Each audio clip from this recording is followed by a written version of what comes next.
Bienvenue à notre nouvelle série de balados dédiée à la sensibilisation des communautés canadiennes aux objectifs de développement durable des Nations unies. Grâce au financement généreux du gouvernement du Canada, nous avons l'opportunité de permettre aux jeunes francophones de partout au pays de créer des épisodes inspirants en collaboration avec notre équipe. Ensemble, nous explorerons des sujets essentiels pour un avenir durable et équitable. Préparez-vous à découvrir des idées lumineuses et des initiatives stimulantes qui façonnent et améliorent notre monde. Bonne écoute. Mesdames et messieurs, bonjour et bienvenue à ce nouvel épisode de notre balado. Nous sommes aujourd'hui à la foire des initiatives écologiques du Conseil scolaire de district catholique de l'Est ontarien à Limoges et nous avons avec nous trois représentantes donc des élèves qui vont nous parler un petit peu de ce qui se fait en termes éco-citoyens dans les écoles. D'abord, nous avons Lexi Laroche. Bonjour Lexi. Bonjour. Ensuite, nous avons Cédie Brovin-Sevic. Allô. Bonjour Cédie. Et Abriana Pajon. Bonjour. Bonjour. Alors, on va commencer avec une première question pour vous. Dans l'école, comment est-ce qu'on fait pour inciter les élèves à s'impliquer dans le comité éco-école? Nous faisons des activités intéressantes et amusantes et nous invitons les élèves à faire des activités amusantes. Avec vous? Avec quand tu dis nous, avec c'est... nous, le GDE. C'est quoi le GDE? Donc, le GDE, c'est une troupe dans l'école qui organise des activités. Donc, ça s'appelle le gouvernement des élèves. Ah, c'est le gouvernement des élèves. Ouais. OK. Donc, c'est le gouvernement des élèves qui s'occupe de tout ce qui touche l'écologie dans l'école, entre autres. Donc, il y a le ministre de l'Environnement, que ça, c'est moi. Moi, je suis le ministre de Ah, tu es le ministre de l'Environnement. Ben, on est très, très heureux, très honoré de te recevoir aujourd'hui. Il y a le ministre de la Culture, OK. le président, la secrétaire, le ministre des Sports et le ministre des Climats. Et je pense que c'est ça. C'est pas mal ça, oui, le gouvernement des élèves. Mais donc, toi, en tant que ministre de l'Environnement... Ah, et le ministre pastoral. D'accord. Puis en tant que ministre de l'Environnement, donc, avec le comité, vous organisez des activités pour les autres élèves? Oui, donc nous faisons des activités juste pour notre petite école. Pour votre petite école. Ouais. Bon, ben, bravo. Vas-y. Moi et Abriana. Cédie, on est aussi ministre de l'Environnement à notre école. Et moi, je suis à la téléscolaire. À notre école, on fait les annonces du matin sur la téléscolaire. Et on met souvent des capsules pour montrer aux élèves de comment amusant ça pourrait être. Puis, toutes les activités qu'on fait, tous les inspections des déchets, du compostage, du recyclage et de l'électricité. D'accord. Donc, vous utilisez la télé scolaire pour inciter les autres jeunes de l'école à participer. Oui. Ah, c'est formidable, ça. C'est ce qui s'appelle de la communication. Hein, c'est dit? Oui. Alors, bon, qu'est-ce qu'on peut faire de plus? Parce que je sais que vous faites déjà beaucoup de choses. Qu'est-ce qu'on peut faire de plus pour inciter non pas pour inciter, pour contribuer davantage au développement durable dans les écoles? Qu'est-ce qu'on peut faire de plus que ce que vous faites déjà? On pourrait prendre des marches communautaires, comme locales, en école, juste pour aller ramasser des déchets en entour de la communauté, puis faire ça. À l'extérieur de l'école? Oui, c'est ça. Puis comme plus souvent, parce que je sais que notre école, on le fait une fois par année sur la journée de la Terre, mais c'est comme la seule fois qu'on le fait. Puis il y en a aussi des personnes pendant la récréation qui vont prendre des déchets de la cour, mais ça va être plus, je trouve, ça va aider plus d'aller plus dans la communauté pour aller... Ce serait quoi les avantages d'aller dans la communauté? Mais de ramasser plus la communauté, puis pas juste une place, mais d'aller à différentes places, donc ça s'éloigne pas plus dans d'autres communautés. Dans le fond, ça va montrer aux gens de la communauté ce que vous faites. Oui. Est-ce que c'est ça? Dans le fond, les aider à prendre conscience de l'importance de leur environnement. Oui. C'est comme de la sensibilisation, si on veut. Est-ce que c'est ça? Ouais. Ouais. Super, super. Oui, vas-y. Nous, ben, on parlait de faire cela. Nous allons, nous, chaque jeudi, il y a une journée pizza. Donc, on apporte d'habitude, les élèves apportent des assiettes, mais on pensait à nous apporter des assiettes réutilisables et des fourchettes et des cuillères réutilisables pour, même s'ils n'ont pas comme juste une soupe ou quelque chose, s'ils veulent avoir comme une cuillère, ben, puis ils n'en ont pas, ben, on pourrait leur faire. Puis chaque mardi, mercredi ou quelque chose, on va faire la vaisselle.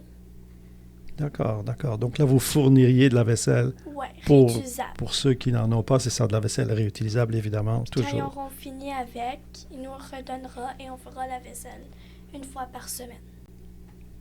Pourquoi est-ce que c'est plus important d'utiliser de la vaisselle réutilisable? Pour limiter le nombre d'assiettes non réutilisables qui vont dans la déchetterie chaque fois. Absolument. Hein? C'est sûr que ça fait des déchets supplémentaires, puis c'est du gaspillage, on peut le dire comme ça. Hein? Oui. Alors, c'est ça. D'après vous, qu'est-ce que les gens ont besoin d'entendre pour être plus conscients de l'importance de l'éco-citoyenneté, hein? Les jeunes dans vos écoles, mais également les adultes? Qu'est-ce qu'il faut leur dire pour qu'ils puissent évoluer là-dedans? Ben que dans l'océan, il y a comme des piles de déchets aussi grandes que des îles. Ah oui. Puis c'est triste, ça. Puis il y a du monde qui ne réalise pas, ils continuent d'acheter des petits pots, puis des choses qui ont bien des déchets, puis là, ça fait tellement de pollution. Absolument, absolument. Hein. C'est dit, toi, qu'est-ce que tu penses? Puis à ce point-là, il y a des animaux qui comprennent pas comme des morceaux de plastique, comme genre les vitres, tu vas jeter, les animaux deviennent pris dedans, puis il y en a quelques-uns qui meurent parce que il s'en va fouiller dans les déchets, puis c'est... Absolument.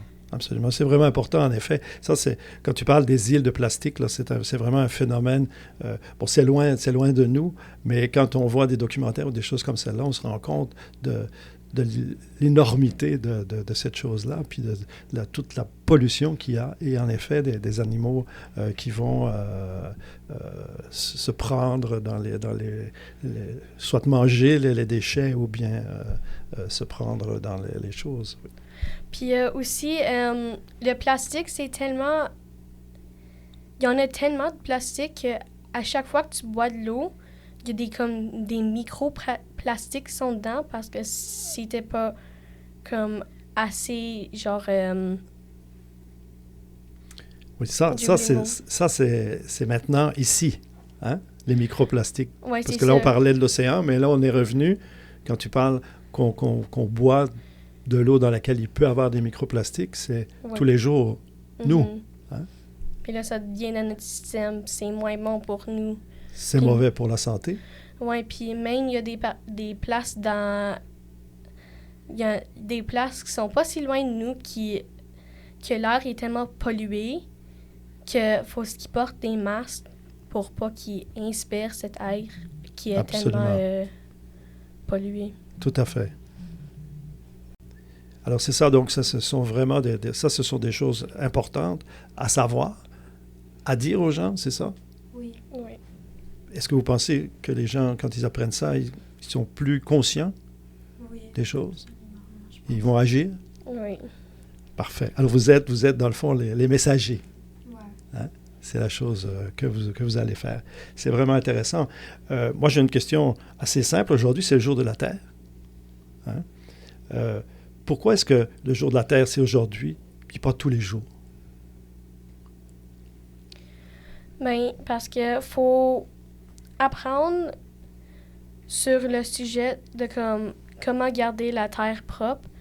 Puis, c'est mieux d'avoir une journée, parce que je trouve que c'est pas nécessaire de le célébrer à chaque journée, mais d'avoir une journée pour avoir plus de connaissances de ce sujet, puis le mettre dans notre vie de tous les jours. Ben, c'est juste de prendre conscience de comment d'échecs que tu produis, puis juste au courant de l'année. Puis, ouais. Dans le fond, le jour de la Terre, pour vous, c'est l'occasion justement de s'informer, de montrer les choses, de sensibiliser les gens. Moi, je crois que, comme pas tous les jours, mais on devrait peut-être le faire comme à place de chaque an, comme un petit peu plus souvent. Mhm. Comme ça, on pourrait plus célébrer la Terre parce que c'est ça qu'on est en ce moment dessus, puis il faudrait la respecter. Absolument, absolument. C'est sûr qu'une fois par année, c'est pas beaucoup. Non. Hein? Mais ce que j'entends, ce que je sais, c'est que vous travaillez chaque jour de l'année. Hein? Est-ce que je me trompe? Non, hein? Non. Parce que c'est ça qui est important, dans le fond, c'est les gestes qu'on pose chaque jour. Hein? Est-ce que vous avez l'impression de poser des gestes vraiment chaque jour ou presque? Chaque jour. Chaque jour? Oui. Oui. Oui, c'est ça. Hein? Et c'est ça qui est vraiment intéressant. J'aimerais savoir aussi quel est votre lien avec la nature. Hein? Autour de vous, il y a la nature. Quel est votre lien? Qu'est-ce que vous aimez dans la nature? Qu'est-ce qui est important pour vous dans la nature? Moi, ce serait... J'aime beaucoup les animaux. Puis j'aime beaucoup comme aller prendre des marches dans les forêts. Puis il y en a une proche de chez moi, donc je vais souvent dans la forêt. Puis je prends des fleurs, puis des choses comme ça pour faire des choses. Qu'est-ce que ça te fait d'aller dans la forêt, cueillir des fleurs? J'aime vraiment ça. Parce que c'est comme, tu passes pas ton temps sur les électroniques ou quelque chose. Ah, ça, C'est quand même amusant. C'est bien vraiment sûr, amusant. bien sûr. Ben, moi, j'aime beaucoup ça, aller pour des marches dans la forêt également, à cause que ça me calme, puis il y a beaucoup d'air fraîche là.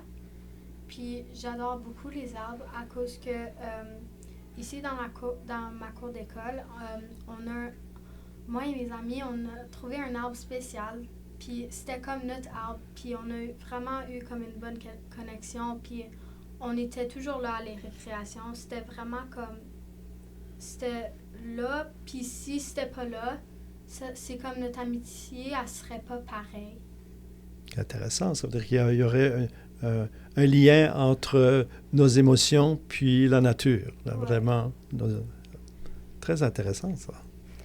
Puis même prendre les marches familiales, ça te donne de l'air fraîche en même temps, d'avoir des bonnes conversations au lieu d'être sur tes électroniques, comme elle avait dit.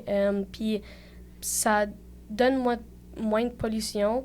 Puis même si tu viens prendre une marche pour aller au parc, au lieu de demander à tes parents pour t'apporter dans ton auto, tu peux aller en vélo ou juste prendre une marche simple parce que ça prend moins de gaz puis c'est plus bon pour l'environnement. Absolument. Hein, le transport actif, hein, aller à pied, en vélo, c'est rien de tel pour l'environnement, pour nous-mêmes aussi. Hein. Ça nous fait du bien. Hein. En conclusion, qu'est-ce que vous aimeriez dire aux gens qui sont autour de vous concernant le développement durable, concernant l'agir pour l'environnement? Qu'est-ce que vous aimeriez leur dire? Quels conseils vous aimeriez leur dire? Ben, si tu vas au magasin, puis au lieu d'acheter les petits sacs avec des petits... avec des petites choses, tu peux acheter le sac jumbo puis le mettre dans des pots pour faire moins de déchets. C'est une bonne façon de penser à l'environnement quand on achète les denrées, absolument. Oui, puis même dans les petites organisations locaux avec comme ta petite famille, genre, ou même si comme t'as une ferme qui vend des œufs ou des fruits, au lieu de les mettre dans les bacs de plastique, les mettre dans les petits bacs de carton parce que c'est plus bon pour l'environnement puis ça donne moins de microplastiques. Mm-hmm. Moi, je crois que on devrait peut-être réduire le montant de viande qu'on mange. Comme ça, il y a moins d'animaux.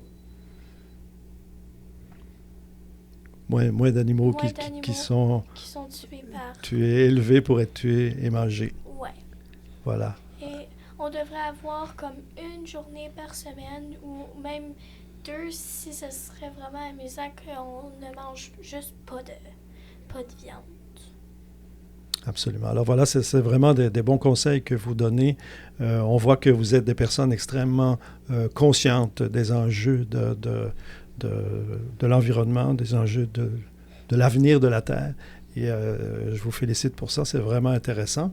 Et je vous remercie pour cette rencontre qui a été vraiment très pertinente. Vous êtes des personnes très, très intéressantes. Je rappelle que je recevais aujourd'hui Abriana Pajon de l'École élémentaire catholique Saint-Viateur, Lexi Laroche de l'École élémentaire catholique Saint-Mathieu et Cédie Provincevic de l'École Saint-Viateur également. Alors, merci à toutes les trois d'avoir été avec nous et à bientôt. Au revoir. Merci, bye. Merci. Nous tenons à remercier chaleureusement les écoles participantes pour leur enthousiasme et leur précieuse collaboration. Votre engagement et votre créativité ont été essentiels à la réalisation de cette série. Nous invitons tous nos auditeurs à suivre nos épisodes et à découvrir les autres contenus de notre chaîne des idées lumineuses. Ensemble, continuons à promouvoir les objectifs de développement durable et à impulser des changements positifs dans nos communautés. Au plaisir.